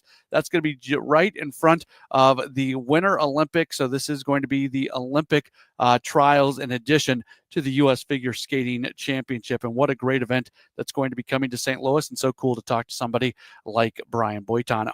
We are going to take a break and we'll come back. We'll wrap up this program tonight. Don't go anywhere. It's a Gray Bar Sports Open Line right here on KMOX. Do you have $10,000 or more in credit card debt? Are you barely getting by making minimum payments? With credit card debt reaching all-time highs, National Debt Relief is letting everyone know about great debt relief options now available to help people with overwhelming credit card debt. These options may reduce a large portion of your credit card debt. Get a free debt relief consultation when you call 800-586-4040. 800-586-4040. 800-586-4040. Hi, I'm Andrew Suntrup.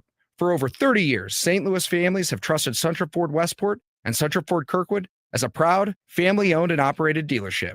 We offer more than just great deals. We offer peace of mind. At Suntrup Ford, you'll find a huge selection of inventory to choose from, unmatched customer service, and our exclusive lifetime powertrain protection program. Visit in store or online at suntrupford.com. Save more at Suntrup Ford. Visit suntrupford.com. Hey, Green Gobbler here. So you've got a clogged drain in your bathroom. Water in the sink's overstaying its welcome. You're spitting today's toothpaste on top of yesterday's toothpaste. You hope that it go away. Yeah, clogs don't just go away. I make them go away. I'm Green Gobbler, the only clog dissolver you need. I'm bleach-free, safe for your pipes, and I work. Guaranteed or your money back. Because I never met a clog that was going to unclog itself. Green Gobbler. Let the gobbler get it. You're not at your house. You're at a lavish seaside estate. You're not walking the dog. You're hunting for clues in an Agatha Christie mystery. See it differently with BritBox. Stream an endlessly entertaining collection of British TV, including new original series, Ludwig, starring David Mitchell. Bit awkward, really. I think I might just have solved a murder. And Outrageous, a scandalous true story. Seems there's a political extremist in every family these days. See it differently when you stream the best of British TV with BritBox. Hey, this is Charlie Brennan. Have you noticed loose bricks or missing mortar around your house, on the walls, the patios, the walkways, the porch, or the chimneys? If so, you need to call Morelli Tuck Pointing. 314-645-1387. You might need one of two things: solid tuck pointing, the removal of old mortar with the replacement of new mortar throughout an entire wall or chimney, or maybe just spot tuck pointing. Spot tuck pointing involves the tuck pointing of a particular wall, a chimney, or other masonry surface in an area where it's needed the most. One example might be settlement cracks, usually found above or below windows or doorways. 314-645-1387. Call the company that the Brennans have called when we've needed tuck pointing. Morelli Tuck Pointing, the masonry specialists. Winner of the Angie's List Super Service Award every year since 2005.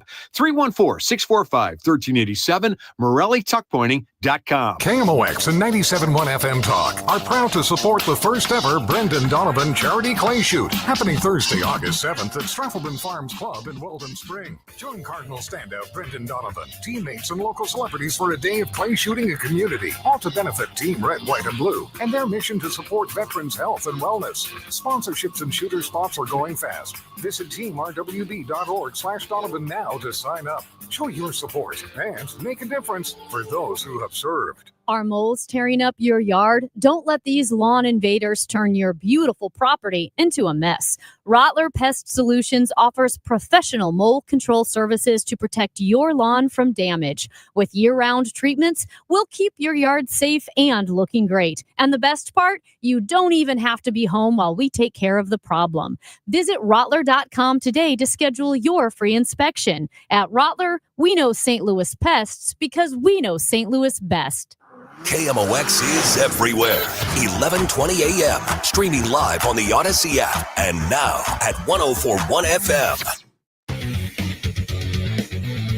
Welcome back in. It's the Great Bar Sports Open Line right here on KMOX. My name is Matt Pauley, taking you until 8 o'clock tonight. So we're in our second and final hour of the show. And I got the opportunity to talk with new Missouri women's basketball coach Kelly Harper. She was at Busch Stadium during this most recent homestand. And you look at just what's going on right now when it comes to women's basketball. Obviously, Caitlin Clark is a really, really big deal, and she has raised the level of the sport. A Mizzou connection to that. Sophie Cunningham has been in the news a lot as Caitlin Clark's teammate. So it's been fun to see the sport of women's basketball continue to get more and more attention upon it.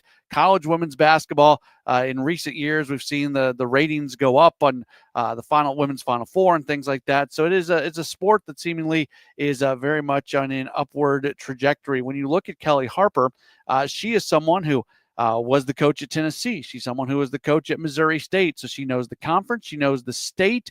And we, as we got the chance to talk with her a little bit, just asked her to start our conversation about how things are going here since she got the job. You see what she's doing on social media. She very much seems to be embracing her new job as the head coach of Missouri women's basketball. Well, I think anytime you take over a program, you have a few things that are priorities, and staff, recruiting. Those are two of the big ones. And the other one is your current team. Mm-hmm. So those three things were the priorities early on. We really attacked that. But then, I've got a great group. I'm telling you, a great group to work with, great administration. It's a lot of good people over there at Mizzou. It used to be when a new coach would come in, you would have to re-recruit the team, and that was a rare thing. But in today's world of transfers and everything, in many ways, you're kind of re-recruiting every team every year, no matter what. This is actually the fifth program that I've coached. So the fifth time I've taken over a program, but it is the first time I've taken over during the transfer portal season, I guess. So it was definitely different. We came in, and I think, initially it's got to be you try to build a relationship quickly with your returners and make sure that they see your vision. They want to be part of that vision, and that feeling has to be mutual, and I'm super excited about the players that stay. We have 5 stay, and then you got to build a team. You got to jump in the portal and start recruiting and build a team. For you as a head coach, what has it been like going through this evolution? Because we're going to be in a different world next year and years forward. I mean, it's just always changing, but you look at where we're at right now in college athletics. If you're doing the things the way you were doing 5 years ago, you're not going to have success. Yeah. I think the biggest thing is just really embracing the change. And I think, we're in good position at Mizzou because I think they've handled the NIL landscape as well as anyone. But that the target's moving. It's constantly moving. And so you have to really be forward thinking what's about to happen, be prepared for change, and then embrace the change. It's definitely different. If you want to fight it, if I want to sit here and say, oh, it shouldn't be like this, I wish it was like it was 15 years ago. If I want to say that, I'm going to get behind, right? These are the times, these are the new rules we're playing with, and you better figure them out. You have an athletic director in Laird Veach who seems to be incredibly forward thinking. So from the outside looking in, you would know more than me, but it seems like really does a good job of supporting coaches. How important is it to walk into a situation where seemingly you have a really good athletic director? Yeah, he's phenomenal. I think he's intelligent. He's caring. He is forward thinking. I think we have a really good structure in place in the athletic department to really handle a lot of these changes and be prepared for what's to come. I think, there's this interesting space about where we're going and where we are now, and what are we going to do in the middle of that, right? In between time. And I think they've really done a good job of making changes that are going to be able to evolve with the new times. And I credit him, and he's put together a great staff, and but also just people you want to be around. I think there's such wonderful human qualities with our athletic director and his staff. You didn't become a basketball coach to talk about the transfer portal and to talk about name, image, likeness, and stuff like that. So let's talk basketball. When you talk about putting your priorities in and creating the culture and everything that you want to do, what are some of the things that when somebody plays a team coached by you, you want them walking out and said, that team did this, did that? What's the identity? Yeah, I think for us, we're really trying to build the identity that we think can be successful in the SEC, that can be successful in this state and in this region. And for us, we're going to start with our offense and our pace. We want to be a high-scoring team. We want to put players on the court that have the ability to score multiple ways, be very versatile with our scoring. We want to be tough. We want to be relentless. Who doesn't, right? No coach is going to sit here and answer that question without saying the word tough. Everybody wants to be tough. But I think for us, handling adversity, it's not always going to be easy, and it's not always going to be pretty. And that's okay. It's how you're going to handle that. And so I think that's where we're talking about the toughness. It's not the physicalness and the brute strength. Sometimes it's the emotional and the mental toughness that creates winners. And that's what we want to do. But I think when you see us play, we want to be intelligent. When you see us play defensively, it may change game to game.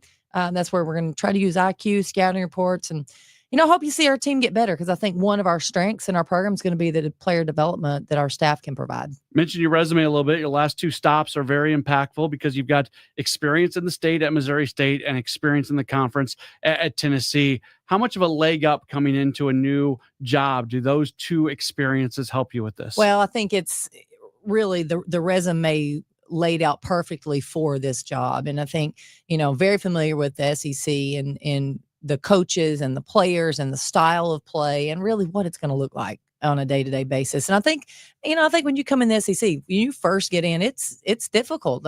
Everybody knows it's difficult, but just being able to understand the gravity and the breadth that is the SEC women's basketball, I think it's important that we have a foundation there. But also I think just understanding the state and understanding this region, I think that's critical, because that needs to be where we start and where we build from. How good is the high school girls basketball in the state and in the region? Oh, I think we have some really good players. I think, some really good high school teams, well-coached teams throughout the state. Obviously, the big cities with St. Louis and Kansas City have to be target cities for us. And then, we're going to make the state a priority. And then we understand we can't limit ourselves. We do have to look nationally, but as we do that, I really want to stay strong in this region. So, our bordering states are really important as well. Just a few more minutes with Missouri women's basketball coach Kelly Harper. We're in a really cool spot right now when it comes to women's basketball at the college level. Seems like every year the women's Final Four, the TV ratings are going up and up and up, and we're seeing more programs have opportunities to do something special. We can't talk women's basketball without talking about the impact that a Caitlin Clark is having. Now that's got a connection to Mizzou with Sophie Cunningham and everything going on right there. How much have you enjoyed watching what has happened with women's basketball in our country? Well, I think it continues to grow. And I think the biggest thing that I think that I've seen in the last few years really is the respect that the sport has gotten from outsiders. And what outsiders, people that aren't necessarily connected to women's basketball, are starting to pay attention. Mm-hmm. And I think that's really cool. People are watching now that, maybe weren't your stereotypical or traditional women's basketball fans. I think they're appreciating the game. And, when you go to a game and you sit down low, you realize these women are really good. They are really talented. They are very physical. And I think it's really impressive. And hopefully, at least at our level, especially at Mizzou, we want to have a connection to our fans. We want to be able to be that team that there can be some ownership with. Anybody in this state, we're your team. Mm-hmm. We're your team. And I think that is a little bit different. I think that's where women's basketball at the college level can be a little bit different than any other sport. I think there's a connectivity that we can have to our fans. I'm obviously a sports guy. I've got 2 daughters. I love when my daughters are able to be around women's basketball, because to me, I feel like there's that representation of I can do this, and I can go somewhere, and there can be all these people watching me play, just like my friends who are boys in my class can do. I think that's a really impactful thing. I agree, and let me tell you where you're making some headway. My son, he's 11. My son gets on his gaming system. Listen, not a gamer, don't know anything about it, but he thinks it's so cool that he can play with the women's basketball team. How cool is that? So we know that we're role models for all the young girls. And if I, the opportunities that I had when I was young and growing up, I know I owe that to those that came before. And, we want to continue to pave the way for young girls, but, broaden that thing. I think we can be role models for little boys as well. Kelly Harper is the women's basketball coach at the University of Missouri, going into her first season at Mizzou. Coach, great to meet you. Thank you for taking this time. All right. Thank you. That was Mizzou women's basketball coach Kelly Harper. Appreciate her taking some time with us when she was at Busch Stadium this past week for a Cardinals game. Up next, somebody else that we talked to at Busch Stadium this past week, figure skating legend Brian Boitano. If you're not aware, the U.S. Figure Skating Championships are going to be in St. Louis coming up in January. That's going to be the it is the Olympic qualifying for U.S. figure skating, and they're going to be in St. Louis for that time. Brian Boitano is going to be part of that, doing some events, and we got the chance to talk with him as he was promoting the event. You'll hear that conversation coming up in just a moment. This is the Gray Bar Sports Open Line on KMOX. We started Neovitin because we wanted to create a multivitamin for ourselves. That's why we focus on quality ingredients and formulas with our multivitamins. Neovitin 50 Plus multivitamins are formulated with over 20 vitamins and minerals, along with our 4-ingredient physician-formulated proprietary blend for the highest quality daily nutritional support. Give Neovitin 50 Plus multivitamins a try for yourself.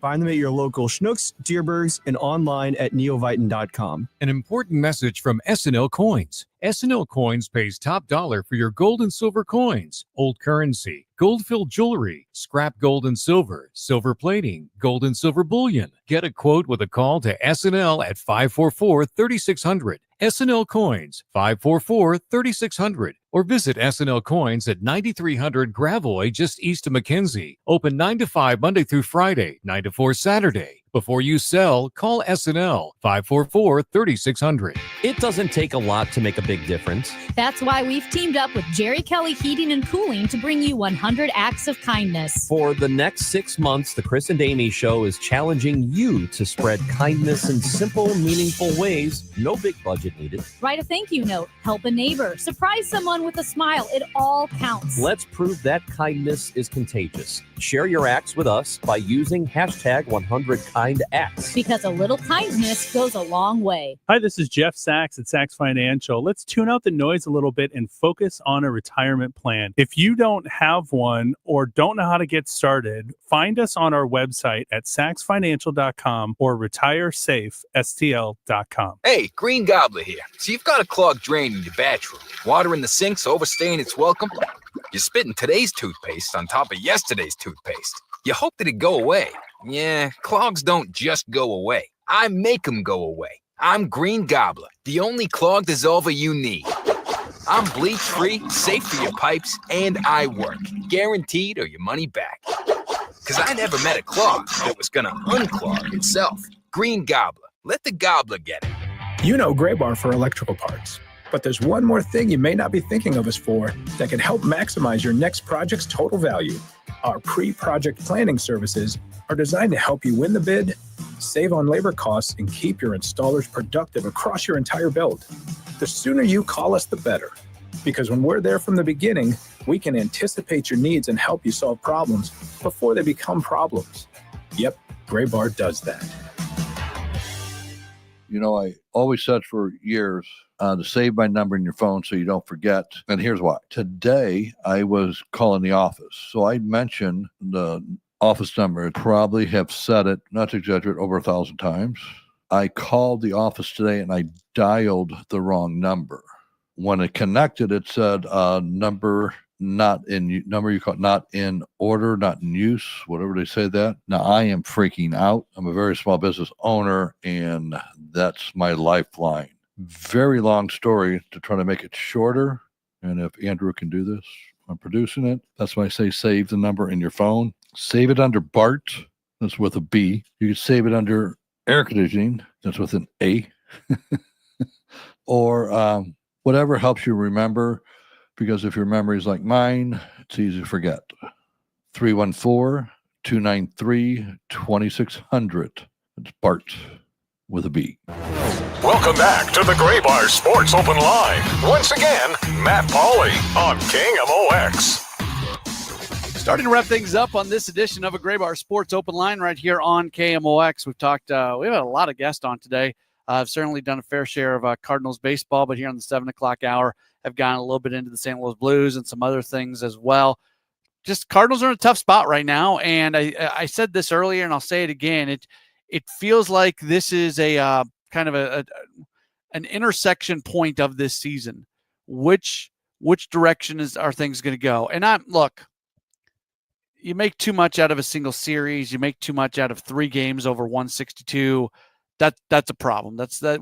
At times we need to pump the brakes on being too positive. That's probably I get pretty high when the Cardinals are doing some good special things because it's fun. I really enjoy it. It's good to see. You see the potential in the team.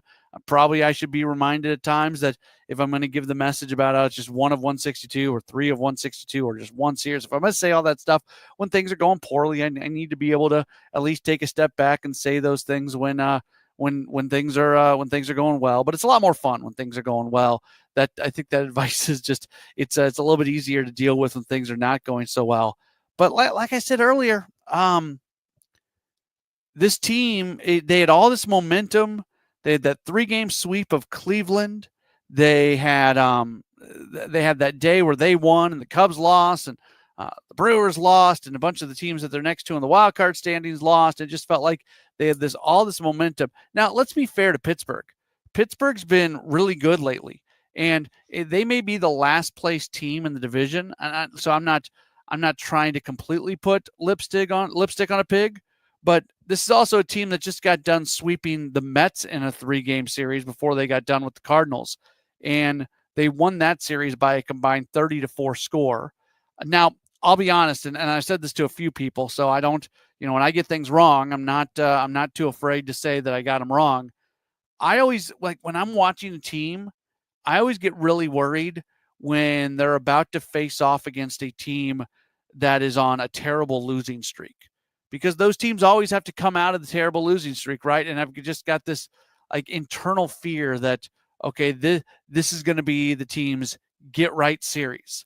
I don't have that same kind of fear. So when they swept that 3-game from the Mets and just rolled through them, I went into these last 3 games saying, you know what? Okay, that's fine. The Pirates are the Pirates. They're going to come back to earth at some point. So let them come back to earth against the Cardinals. This could turn into a pretty good 3 games. And man, was I wrong on that one, because not only do the Cardinals lose all 3 games, they don't score a single run in the 3 games. And now they go into Chicago, and they've got a big weekend series against the Cubs. And the standings do look a little bit different today than they looked 3 days ago because of losing 3 straight. So you felt so good about things 3 days ago. You don't feel quite as good right now. It's only 3 days. But you don't want this series. When the 2025 St. Louis Cardinals baseball season comes to an end, we don't want to be looking at this series in late June, early July against the Pirates that started to do them in. So the way you make sure that, again, it's just a speed bump and nothing more than that is you go have some success against Chicago and go from there. This is a pivotal time for this team as we are right around the corner from the trade deadline. And, yeah, we're going to we'll see what things look like here moving forward when it comes to that. That's going to do it for the program today. Thanks so much for being tuned in with us. Thanks to all of my guests on the show today. Had a lot of good Cardinal conversation, got into some other things as well. No Cardinal baseball tomorrow, so we'll have the full 2-hour show tomorrow from 6 o'clock to 8 o'clock, plus Redbird Rush Hour during the 5 o'clock hour tomorrow. Again, thanks for being tuned in. We look forward to talking to you again tomorrow for another Gray Bar Sports Open Line right here on KMOX. When you're hiring, have you ever felt like you're missing out on meeting truly great candidates for your roles? It seems impossible to find them, but they have to be out there somewhere, right? Well,